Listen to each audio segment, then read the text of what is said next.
ये एक साजिश है कश्मीरी लोकल जो मुसलमान है उसको बदनाम करने के लिए।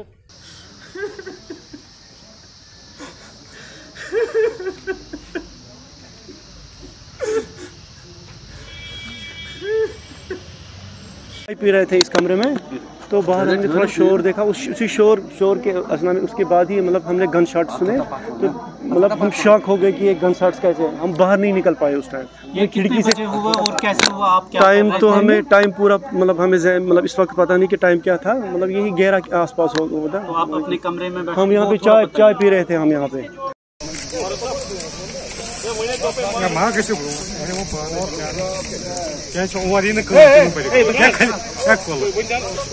सिविलियन को टारगेट करने के जो इंसिडेंट्स पिछले कुछ रोज से जो हुए हैं, ये अपने आप में दरिंदगी, वहशत और दहशत का एक मेल है, जिसमें बिल्कुल बेगुनाह जो लोग हैं, जो समाज की सेवा में लगे हैं, जिनका किसी से कोई लेना देना नहीं है, उनको टारगेट किया जा रहा है।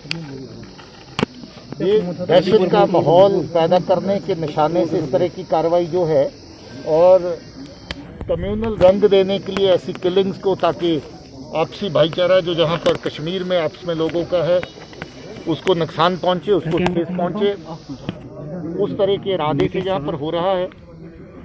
हम लोग को खेद है कि ये इंसिडेंट एक के बाद एक किस तरह के हुए, जिसमें बेगुनाह लोगों की जाने गई हैं।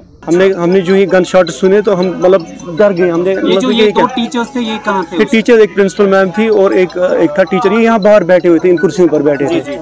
तो इतना ही यहीं पे उधर पड़े हुए थे वो। जब हम बाहर निकले ना, तकरीबन जब लोकल्स मतलब तब निकले हम बाहर, तब तक हमने फिर देखा। पहले जो केसेस हुए हैं उनके ऊपर वर्क कर रहे हैं, और श्रीनगर पुलिस काफ़ी क्ल्यू उसमें हासिल कर चुकी है, और हम लोग बहुत जल्द ही जो इन केसेस में मुलव्वस लोग हैं, इस दहशतगर्दी, दरिंदगी और वहशत में जो लोग मुलव्वस हैं, जो इंसानियत को निशाना बना रहे हैं, जो जम्मू कश्मीर का आपसी भाईचारा उसको निशाना बना रहे हैं, जो जहाँ का लोकल अथॉस और वैल्यूज़ है उसको निशाना बना रहे हैं, मुझे लगता है कि इनको जल्द ही बेनकाब करने में पुलिस कामयाब होगी।